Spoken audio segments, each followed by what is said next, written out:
First, the headlines. Commercial banks to commence payment of new Naira notes over the counter. NNPC says fuel scarcity into Nigerian communities to Shell over oil pollution. A warm welcome to the news. The Central Bank of Nigeria has directed commercial banks to begin the payment of the new Naira notes to customers over the counter, meeting the difficulties Nigerians have faced in trying to get money through automated teller machines, businesses, and normal daily activities of many Nigerians. Inside bank, I cannot now collect the money. It's not everybody. I jumped up yesterday and I told the woman, give me a card and let me transfer the 200 for it because I don't have cash to give anybody. I don't have a jam because I put everything. I don't have the money. Instead of losing anyone at home, if they change the money, how are we going to survive? I received a call 3 days ago from my village. They said they cannot buy, they cannot actually eat because the old Naira notes have been rejected by market women. It's really unexplainable, the stress. And we're stuck. That's just the truth. We are in a fix. We can't buy. To the fuel station, several things change. And we do not have an automatic adjustment system that will respond to this because of the subsidy regime that we're operating in the country. There's nothing wrong in governments running subsidy. It does happen everywhere in the world. It is a choice of our country that we need to subsidize this to make sure that the ordinary people don't suffer from the vagaries of market forces. This is very understandable, and we as NNPC, we are here to deliver on this. But the key issue is that once you have a glitch, people take advantage of this, and then an arbitrary environment has come up. President of the Independent Petroleum Distribution of the product will solve the perennial disruption of product supply in the country. Have the product in billions. They understood the area they are lacking. For instance, the tank farm owners, with the excuse of getting daughter vessel to fill their depots, also on their own without minding the process, begin to put their prices. And that will go a long way in transcending. When everybody see that, hey, for 235 to 260 in the depot tarmac, what do you do? I was truly amazed. And away from that, President Muhammadu Buhari has hailed Governor Muhammadu Badaru Abubakar for the level of infrastructural development in the state.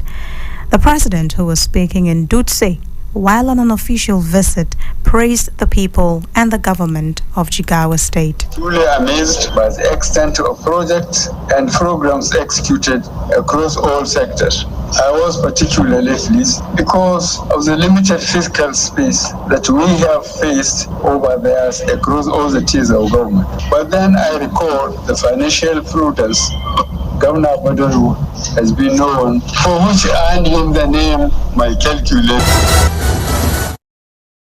Executive Council has approved a reimbursement of 9.6 billion naira to Plateau and Borno states.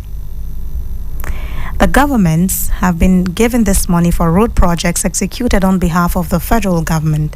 The council gave the approval at a meeting presided over by President Muhammadu Buhari. Speaking to journalists at the end of the meeting, Babatunde Fashola, Minister of Works and Housing, said the refunds were necessary.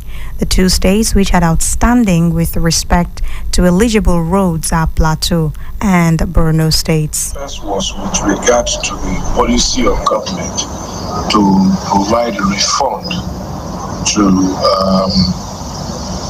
state governments for previous interventions on federal government roads, subject of course to the July 26, 2016 cutoff, after which refunds would no longer be eligible. So the two states who had outstandings with respect to eligible roads were Plateau states and Borno states.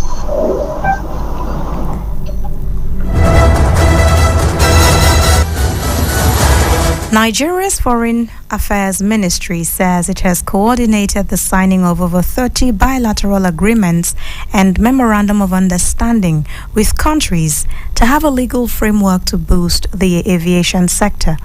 Minister of Foreign Affairs Geoffrey Onyema revealed this in Abuja at a media interaction. We've engaged with China at a diplomatic level, very, very close, very aggressive, in part of the FOCA, the China-Africa initiative, and it's been constant. Mr. President has gone to China, and we've engaged with them at the highest level. And what the results we see are the Chinese investments in Nigeria, very huge in infrastructure area, and this is anchored on our foreign engagement and foreign policy and diplomatic outreach. So the terminal expansion of Lagos, Abuja, Port Harcourt, and Aminu Kano airports, modernization of Lagos, Kano Railway, modernization of Abuja, Kaduna Railway, modernization of Enugu Airport, and all the other very impressive, infrastructure gains of this government has been to a large extent due to the favorable relations we have with China and engagement with that.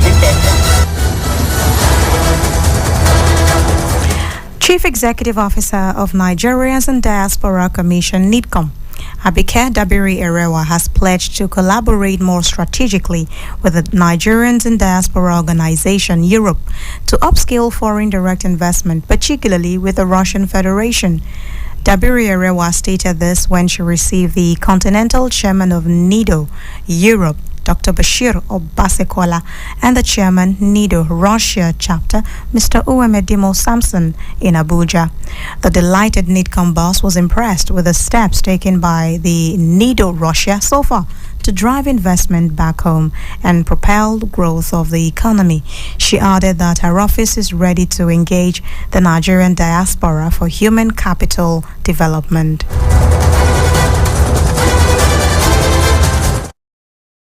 Registrar of the Joint Admissions and Matriculation Board, JAM, Professor Ishak Oloyede, has ordered the immediate suspension of 3 of its agents for allegedly charging more than the stipulated amount for Unified Tertiary Matriculation Examination Registration, UTME.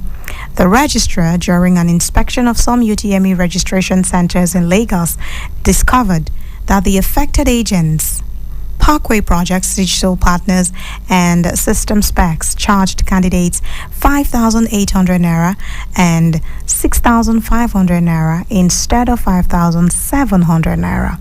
It was also discovered that a bank in connivance with Remitter charged 8,700 Naira for registration, but the candidate was issued a receipt of 5,700 Naira. Oloyede said the agent would be given an opportunity to defend their actions, and if their excuses are not justified, they will be banned from further transactions with the board, and it will take immediate effect.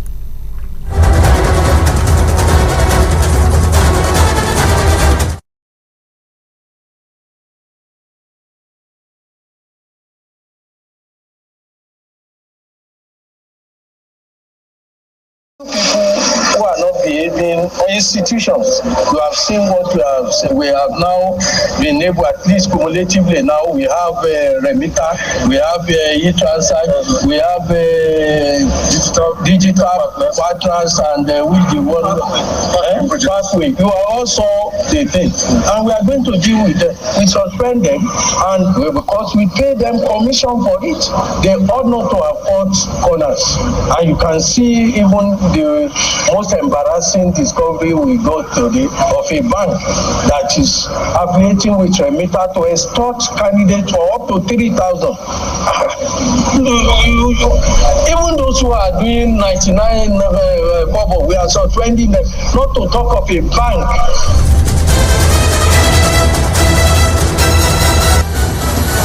You're listening to Citizen FM 93.7 News at 6. And now to news on the foreign scene. More than 13,000 people from 2 communities have filed individual claims against the oil company Shell at the High Court in London.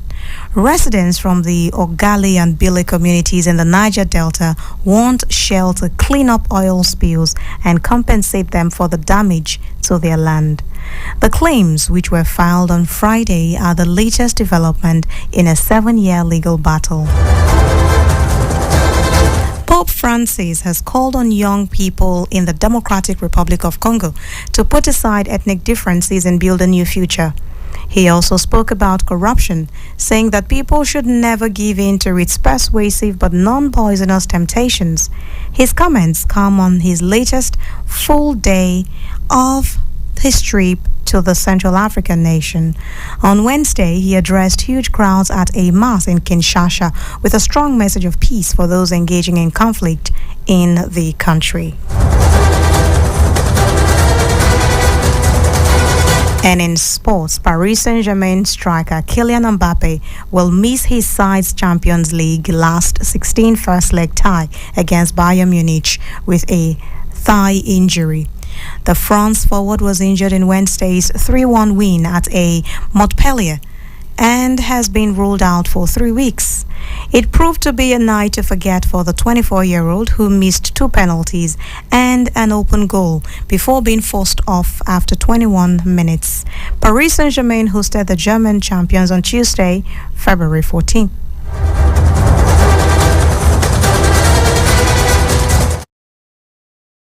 As of the news tonight, but before we go, a recap of the highlights.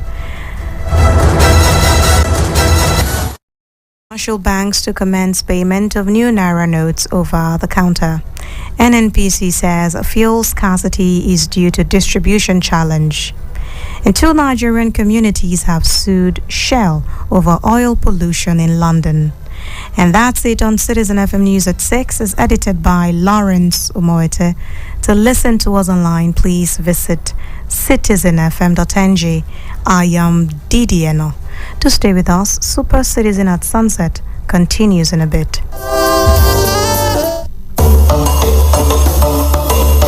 Hello, Abuja. You are listening to 93.7 Citizen FM, the latest radio station based in Nigeria's capital.